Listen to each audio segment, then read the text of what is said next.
What a tremendous delight to be here and see so many old friends, see the college thriving.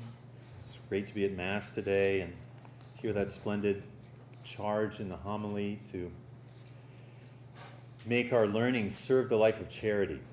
It's just really, that's what we're all about and all here for. So, what a joy for me. Before I give a little talk here on Francis de Sales, I would like to make an advertisement for a couple of good institutions in Denver, Colorado.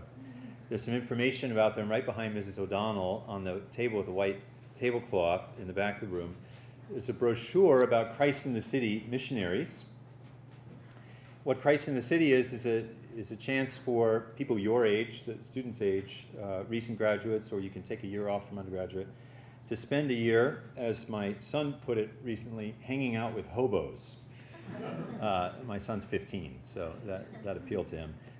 The Christ in the City missionaries do street evangelization work with the homeless in Denver, and you wouldn't know it unless you've been there, but Denver is one of the capitals for homeless in the United States. The weather's really nice, and there's a good support network, and so there's something like 10,000 homeless people in Denver. Yeah, it's beyond belief. So they have an incredible ministry, and it's a great thing to spend a spring break. Some of you were just there at Christ in the City with Dr. Shannon here. But you can go there for a spring break or for time in the summer or for a whole year. So there's information about Christ in the City in the back, and then also information about the Augustine Institute, where I teach. We give a master's degree in theology and also in leadership for the new evangelization. And what I particularly like to mention is that we do have a full scholarship program. It's a competition called the John Paul II competition. The application deadline is fast approaching, but it's a chance to win a spot for a master's degree free of charge. So have a look at the Augustine Institute materials if a master's degree in theology appeals to you, and I hope it does. We'd love to have some Christendom students with us.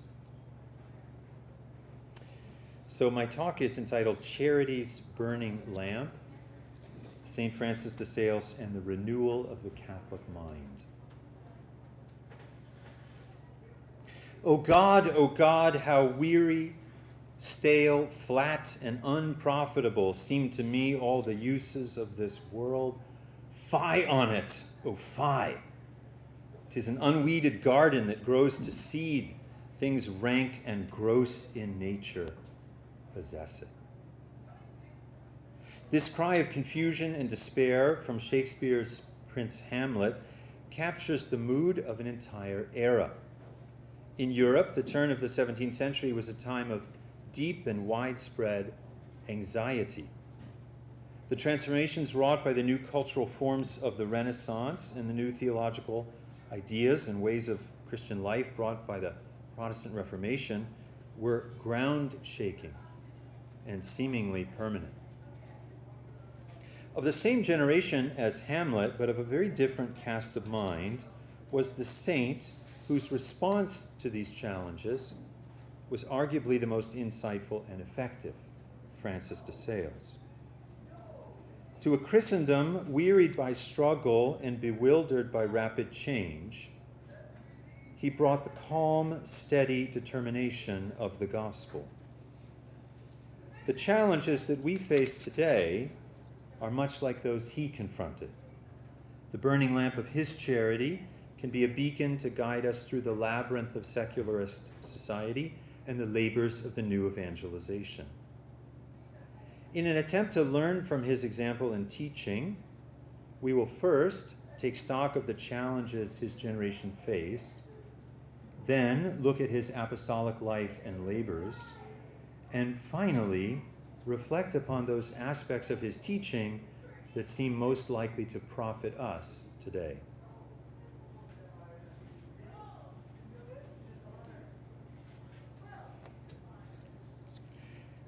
Shakespeare's Hamlet, black-clad with furrowed brow, is a fitting image of his age, particularly in his utterance, which was passionate, troubled, and dark. The time is out of joint, he said. This most excellent canopy, the air, he lamented, appears no other thing to me than a foul and pestilent congregation of vapors. And perhaps most tellingly, he cried, this realm dismantled was of Jove himself. The play's many images of religious dislocation and protests against the profanation of the sacred, from the ghost's admonition that he had died without the sacraments, unhouselled, disappointed, unannealed, to the maimed rites of Ophelia's funeral, have led multiple critics to see in Hamlet the work of a Catholic poet, and an angry one at that. However, the playwright's Catholic identity may have stood at the end of Elizabeth I's reign, he certainly shared the experience of many of his contemporaries. His roots lay in Catholic soil, but overhead were storm clouds that shut out the Catholic sun. In taking stock of the religious and cultural troubles of Western Europe at the end of the 16th century, it is important to recall that it was a century of religious warfare. From the battlefield death of the Swiss reformer Ulrich Zwingli in 1531 to the execution of Guy Fawkes in 1606, the losses of life due to religious conflict were many, and they spread throughout Europe. The battle lines of these struggles were often deeply confusing. There were Lutherans in the armies of the Catholic emperor that rioted and sacked Rome in 1527. And an Islamic fleet spent the winter of 1543-4 in the French port city of Toulon as the guest of a cynical king who had contracted an alliance with the Turk. Later in the century, the Catholics of France were deeply divided among themselves when it became apparent that the fastest way to end their wars of religion was to recognize the claim to the throne of a Calvinist prince who then converted and declared with his proverbial charm that Paris was worth the Mass. It's wonderful to be in a place where people have heard these stories before. It's great. To this day, the debates of historians continue. Were the wars of the 16th century essentially religious, or should they be regarded as the product of incipient nationalism and state building? The interminability of these debates mirrors the unease and confusion of the age itself. Evidence of increasing contempt for and even mockery of sacred things mounts as the 16th century draws to a close.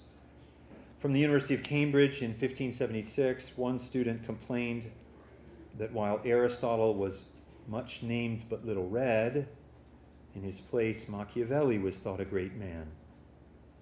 Everyone was inquisitive after news, new books, new fashions, new laws, while the gospel was taught, not learned, and charity was key cold.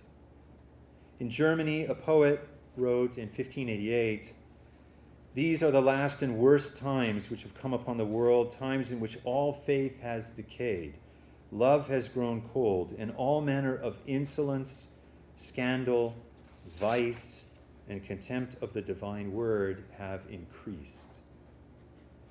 In France, when an advisor to King Henry IV converted to the Catholic faith in 1597, he was ridiculed throughout Paris and made the subject of a satirical sketch by a prominent man of letters. Skepticism about religious profession was threatening to become the new norm. And wherever religious identity was undermined, new secular imagery came in to fill a public space in which confessional symbols had become divisive. The story of the West Cheap Cross in London is an instance of the trend. This late medieval stone crucifix group, so typical of the decoration of crossroads throughout Europe, had been damaged by iconoclasts and badly needed repair. But the year 1600 was not the time for the restoration of Catholic art in England. Christ's suffering on the cross was replaced by a pyramid bearing a semi-nude statue of the pagan goddess Diana. "We can only guess," writes one historian of the period, "of the impact on their sense of the sacred when English men and women saw their priest feed his swine from a trough which had once been the parish holy water spout. And while that sort of mental violence was limited to those parts of Europe where Protestant iconoclasm was committed, stories had a way of spreading. Here is a report from Holland in 1566. I went into the church with 10,000 others. It looked like hell. There were fallen images, costly works beaten down, the organ and all destroyed. They have not left a place to sit on in the church. This testimony happens to have been written by an Englishman, but it was sent from one of Europe's great marketplaces, where Germans, French, Scandinavians, Italians, and Spaniards all congregated. It was Europe as a whole that suffered in spirit from the betrayal, vengeance, and lawlessness that characterized the century's religious conflict. Standing as the great commentator upon this troubled century was Michel de Montaigne. A nobleman, jurist, and private scholar from the south of France, Montaigne, who stays here 1533 to 1592, is known as the author of 3 volumes of essays published in their final form in 1588. It was one of the most widely read texts of the next 100 years, and sufficiently troubling in its influence to have been placed upon the Roman Index of Forbidden Books towards the century's end. It was in the 1670s. Montaigne's reaction to the strife of warring Christians and the uncertainties brought on by their inconclusive theological debates was to seek to frame a way of thinking that would not rely upon revelation, and to chart a course for living that would not explicitly seek help in the sacraments of the church. A scoffer he was not. He raised an adopted niece with sufficient piety that she ended a Catholic nun who is now a canonized saint. And he died while trying to lift himself from his bed at the elevation of the host while Holy Mass was being offered in his room. His vast influence, however, came through his writings, and in them, as his biographer put it, Montaigne seems to ignore Christianity. Or again, as one of his most careful students has said, Montaigne's religious world is a world of grace, but reason has to manage without it in the essays. Montaigne's essays is likely to have been in the back of Francis de Sales' mind when he wrote his Introduction to the Devout Life, which stands toward that earlier text, a work which de Sales knew from his youth, as a response and even something of a refutation. As a whole, the essays may be characterized as an attempt to seek peace of mind without seeking God. Montaigne found man to be an object miraculously vain, various, and wavering, but this diagnosis did not lead him to propose steps for moral regeneration. Instead, he counseled acquiescence in the human condition. What this meant was that we should come to terms with our frailty and manage it. I quote, "All the labor of reason must be to make us live well and at our ease. All the opinions in the world reach the same point, that pleasure is our target." He knew that this conclusion put him at variance with the example of the saints, and he admitted that the fasts, vigils, and prayerful solitude of those whose objective is God resulted in their carnal appetites being lulled asleep, as he put it. Yet he considered heroic self-denial to be a path for the chosen few, not for the, quote, scrapings of the pot that we are. His own commonplace soul, as he called it, required sustenance with the pleasures of the body, and this was a concession that to him implied a positive program of enjoyment.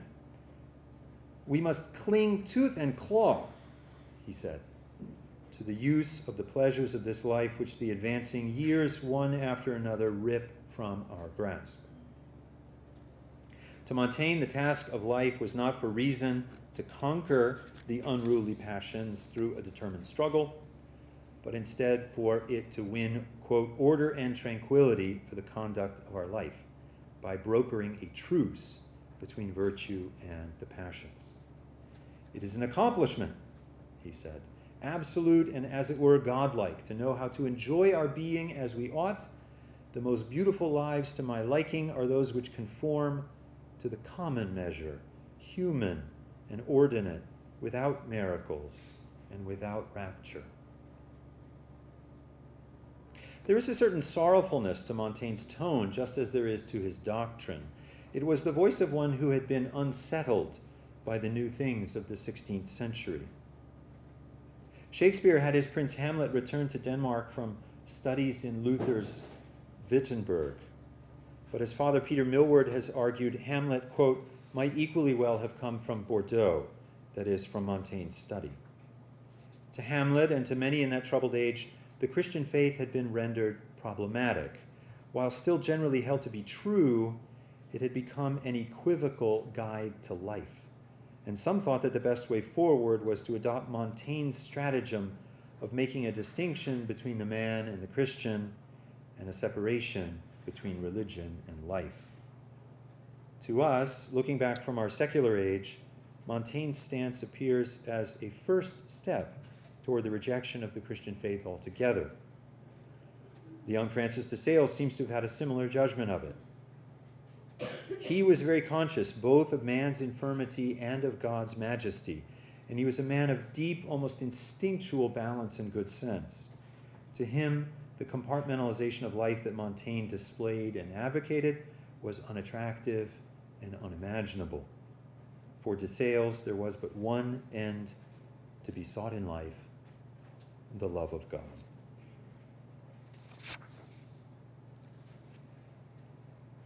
Benedict XVI noted that the life of St. Francis de Sales was relatively short, but lived with the greatest intensity.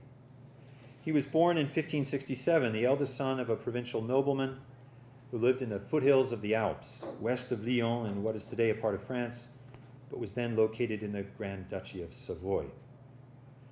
A pious and dutiful child, he was intended to follow his father's footsteps and to become a senator of the duchy and the pillar of his extended family. From his youth, however, he wanted to be a priest. At age 11, he was sent to Paris and studied for a decade in the city that was then, as now, regarded as the great finishing school of Europe.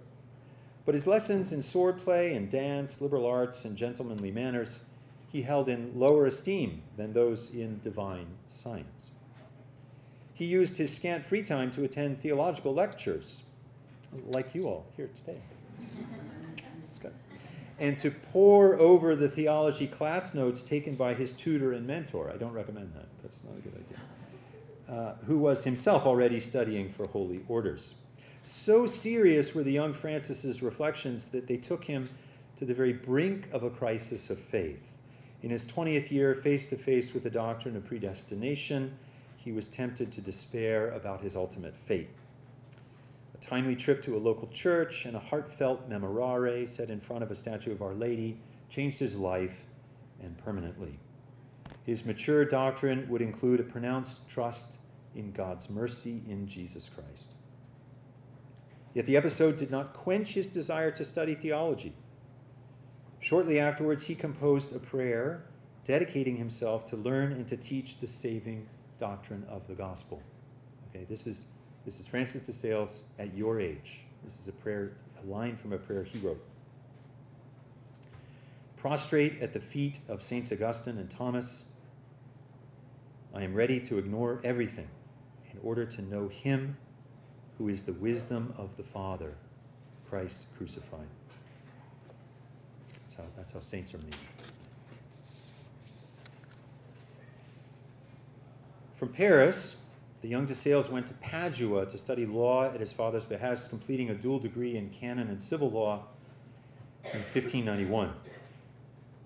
That winter, he returned to the family home, outwardly ready to take up a career as lawyer and judge, but inwardly determined to pursue Christ in the priesthood.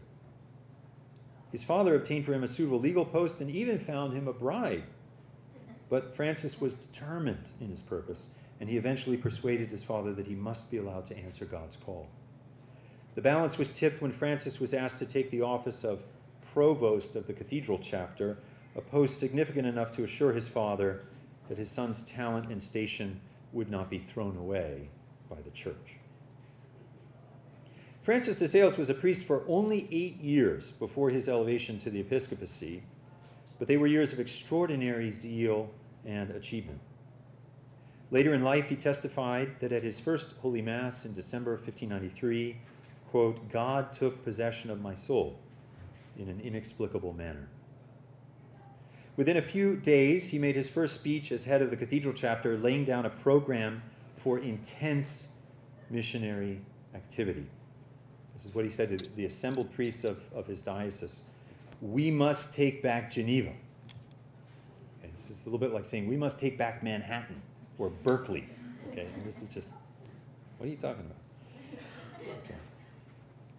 Once an important city of the Grand Duchy of Savoy, Geneva had won its independence both from the Grand Duke and from her bishop in the 1530s, with the help of Protestants from German-speaking Switzerland. The reformer John Calvin had ruled there for all practical purposes from 1555 through his death in 1564. I know you all know this. It's very good. And the name Geneva then became synonymous with opposition to the Catholic faith. The southern shore of Lake Geneva, a hillside region known as the Chablais, was conquered by the Genevans and saw its Catholic faith forcibly removed, with all the iconoclasm typical of Swiss Protestantism. All the altars gone, all the stained glass statues gone, all of it. In 1594, however, the Grand Duke won the Chablais back, and he wanted to see the Catholic faith restored there. A missionary was needed with more than ordinary skill and resolve. Francis volunteered for the work. The story of the mission to the Chablais belongs in the annals of heroic Christian preaching alongside the work of Francis Xavier, pray for us, and St. Isaac Jogues. The young Francis de Sales, not quite 30 years of age, headed into hostile territory accompanied only by his cousin, also a priest. And for the first year of their mission, these two men had to make their way home each evening to the castle of a friendly nobleman, braving not only suspicious Protestants, but also ice and snow and occasionally wolves. Of these dangers, he subsequently commented, "My life is a very small thing when there is question of the glory of God and the good of the church." When the two arrived in the region in September 1594, there were only a handful of Catholics left. Within 4 years, almost the entire region had converted. Thousands of souls had been won back to the faith. Francis's methods were simple but also innovative. In addition to his presence, his conversation, and his priestly offer of the sacraments, he also wrote theological tracts defending the Catholic doctrine of the Church and papal primacy and such Catholic practices as making the sign of the cross. At one point, he even braved the city of Geneva itself to have a theological dialogue with the leader of the Protestants, Theodore Beza. And as the mission gathered steam, other priests joined him, and they were at last able to stage public devotions, Holy Mass in churches, and eventually a tremendous 40 hours devotion in the city of Thonon in 1598, an event that celebrated the effective completion of the region's spiritual conquest. The second 4 years of his priesthood were quiet by comparison to these first 4. He did visit both Rome and Paris, and so admired was his preaching and his conversation that King Henry IV tried to convince him to serve as his bishop in Paris, a post that would have almost certainly guaranteed additional preferment in the form of a cardinal's hat, and also would have given Francis the widest possible field upon which to exercise his God-given talents. And he had 5 of them. So. Yet he refused, preferring the humble provincial life of a bishop of Geneva ruling in exile. Francis de Sales' episcopacy is a story of the hidden life of wisdom and grace. If any of his deeds are known, it would be his role as the advisor to the founder of the Order of the Visitation, St. Jane de Chantal. The contrast between his first 16 years as bishop with the preceding 8 years of his priesthood is almost complete. There were few journeys outside of his region, no great diplomatic works, and indeed little to mention beyond the daily, seasonal, and annual rounds of duty. But Francis de Sales did not pine after opportunities he had lost.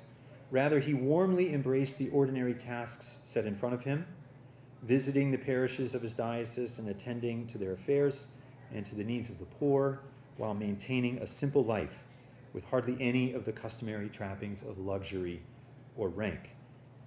He even wrote his own letters by hand, which was extraordinary at the time for a man of his station.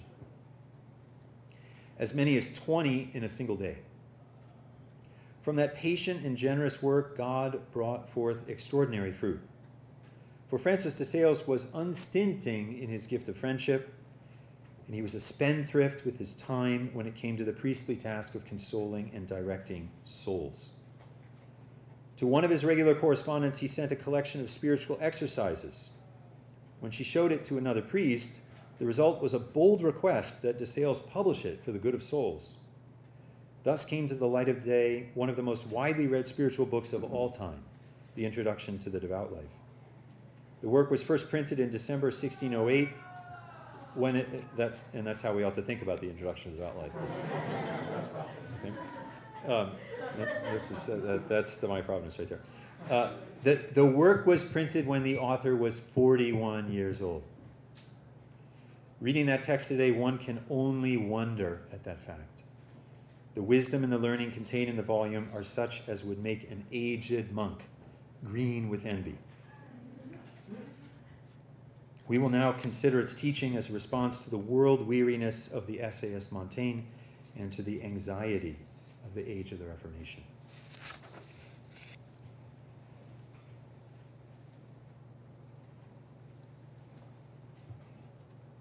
Montaigne's keen awareness of folly and vice left him without much hope that the love of God could transform the soul. His essays contained only 6 references to Christ. It's a big, thick book. And this scarcity, which almost constitutes an omission, is a suggestive corollary to his distaste for spiritual perfection. Montaigne's friends and companions in his search for the good life were not the Holy Family and the saints, but instead the ancient pagan sages. His constant appeal was not to grace, but to nature. What sums up the complexion of his mind is the passion and vice known as acedia, or sloth. We commonly think of sloth as akin to laziness, and indeed it is. A disinclination not for any activity whatever, but for activity according to the virtues. Aquinas considered the root of sloth to be a sorrow or sadness in the face of the difficulty of achieving spiritual goods. When this sorrow is embraced and consented to, it becomes a vice, and it represents, as Aquinas explained, the flesh utterly prevailing over the spirit, okay, otherwise known as Xbox. Sloth. Sloth is the condition of soul of the rich young man from St. Matthew's Gospel who went away sorrowful, having turned his back on Jesus' invitation to come follow me because he had great possessions. That episode alerts us to the fact that sloth can be a precursor to outright disbelief. Viewed from the perspective of the gospel, Montaigne's essays were an apology for sloth and a telling symptom of the spiritual malaise that threatened the entire age. To this dangerous doctrine and trend, a determined response was necessary, and such was the Introduction to the Devout Life, and such also was the personal ministry of St. Francis de Sales. What is perhaps most remarkable about the message of Francis de Sales is the way in which it is both compellingly clear and eminently practical. It is a constitutive feature of human life that we struggle to unite the clarity of principle and the effectiveness of experience. Few are able to effect the marriage. Francis de Sales did. He had both an extraordinary focus on the end, the love of God, and an uncanny ability to mark out the steps on the path leading to that end. His spiritual counsel was approachable and supple. It may not be much easier to be good for having been taught by him. The essential work must still be done by our own wills. But it is easier to know how to be good. The particular teaching of de Sales that stands in opposition to the doctrine and the habitual cast of mind of Montaigne is his recommendation that we cultivate the virtue of patience, that little daughter of charity, which in the words of Aquinas, safeguards the mind from being overcome by sorrow. Perhaps the most surprising passage of the Introduction to the Devout Life is de Sales's instruction on the choice of virtues. The book as a whole is about loving God, and to love God fittingly and well, we must have all of the virtues, at least to some degree, for without them we will be endlessly encountering obstacles to the love of God, or worse yet, be attached to something that is contrary to it. As de Sales himself teaches, charity never enters a heart without lodging both itself and its train of all the other virtues. Yet to have the firm dispositions that are the virtues and to put each of them into daily practice are two different things. Some virtues, particularly the greater ones, tend to stay in the background of our character until they are called upon for their special work. For, as de Sales explained, it is not often that we have the chance to practice fortitude, magnanimity, and great generosity, whereas meekness, temperance, integrity, and humility must mark all our actions in life. At stake is not merely circumstance, but also our own choice, and reasoned choice at that. In practicing the virtues, he counseled, we should prefer the one most conformable to our duties rather than one more agreeable to our tastes. The third of the 5 parts of the Introduction to the Devout Life, and by far the largest part, is devoted to this choice that we should make in our exercise of the virtues. The reader must not mistake the character of this section by thinking that its counsel about meekness and humility makes its overall doctrine easy or unheroic. At its heart, de Sales's discussion turns on the 3 evangelical counsels of poverty, chastity, and obedience, and proposes concrete and practical measures by which the lay Christian in the world can pursue those exacting ideals. As befits a book with advice for married couples and for lay men and women preparing to be married, there are lengthy discussions of cultural practices that pose remote threats to chastity or occasions of sin, including tough-minded examinations of flirtation, dancing, and modesty of dress. The reader of the Introduction to the Devout Life who takes these sections to heart is armed with a set of principles for the discernment of culture that mark out an arduous path, one at odds with the ways of the world, whether in the 16th or the 21st century. It is not a teaching for the faint of heart. Indeed, St. Francis de Sales' counsel about the choice of virtues is insightful, serious, and even stern, which is why it is astonishing that the virtue he chose to direct his readers' attention to first was patience. What surprises about his choice of patience is the modesty of the virtue. It is, as de Sales admits, one of the little virtues. Even though patience has a perfect work, as St. James said, in itself it is a lesser power, for it neither directly makes possible any great deeds, as do charity, justice, and prudence, nor does it remove obstacles from the path of virtue as great as those removed by the exercise of fortitude or temperance. St. James employed a humble metaphor when proposing the virtue.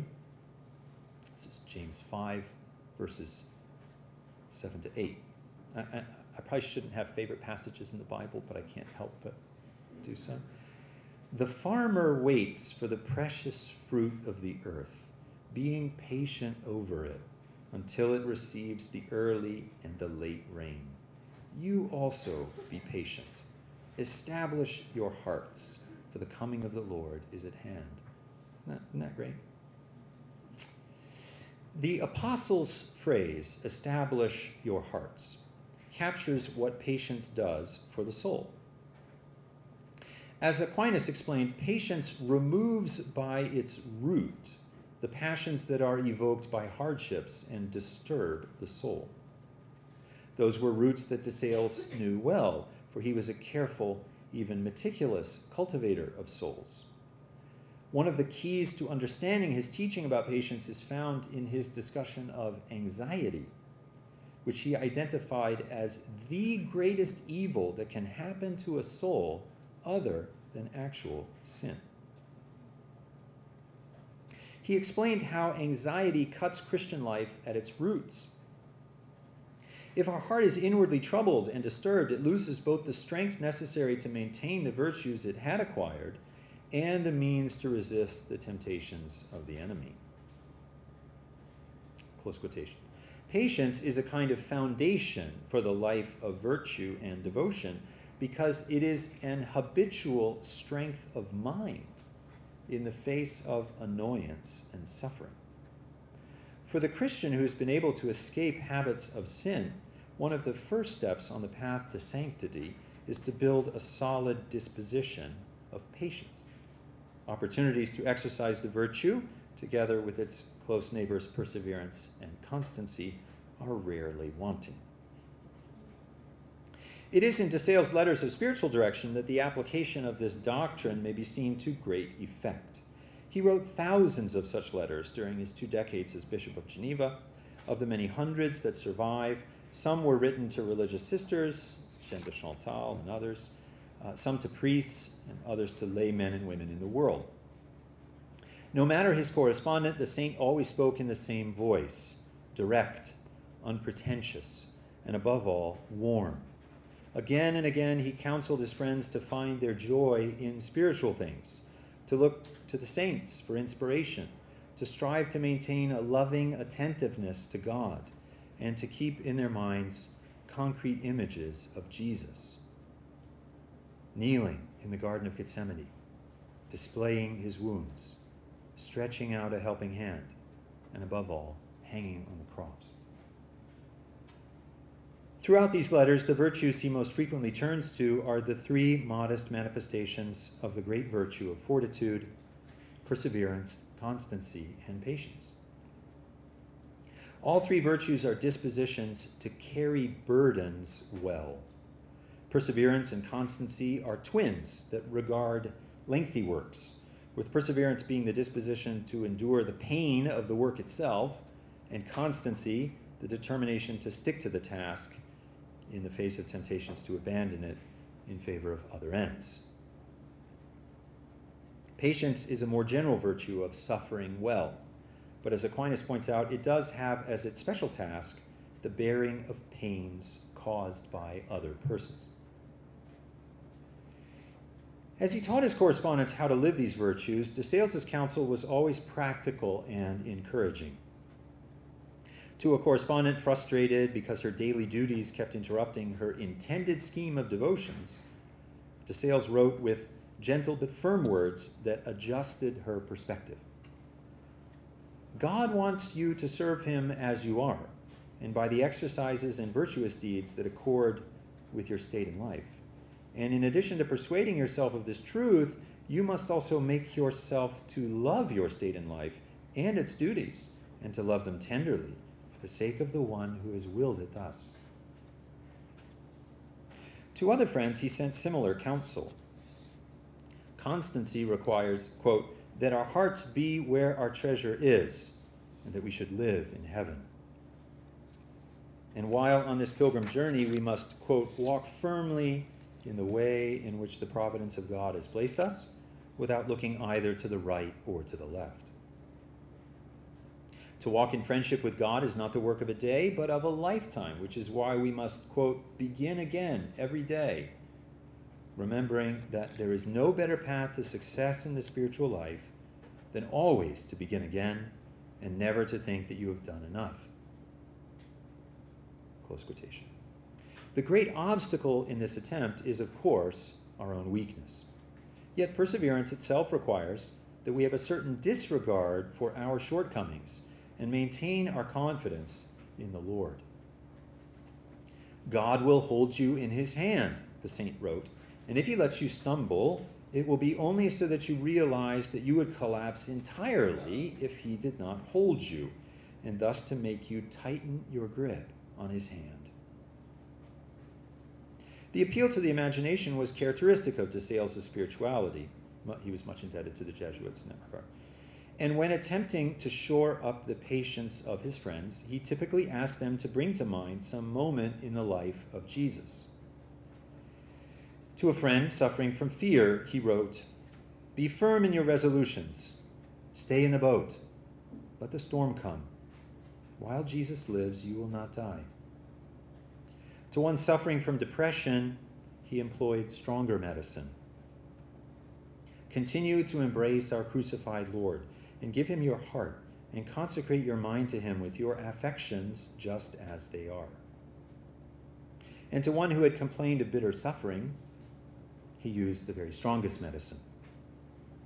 Every day, you should bring to mind the sufferings our Lord endured for our redemption, and consider how good it is for you to participate in them. The image of the crucified Savior is the right medicine for our souls. When self-pity knocks at the door, we must run to the cross and look to the Lord. The vision of the stripes by which we are healed is the light that casts away the darkness of our sorrows and renews our minds for the labors of the Christian life.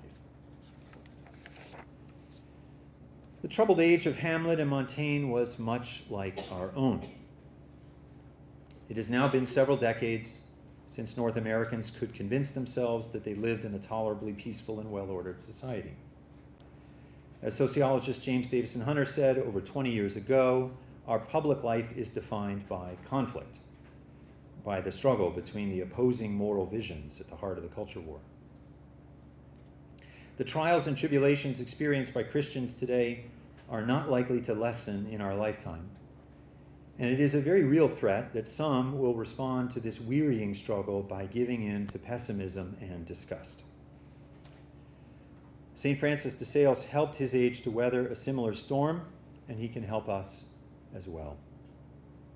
Were he among us today, he may well wish to remind us of his warning against the common human tendency to conceal sloth under the pretext of humility.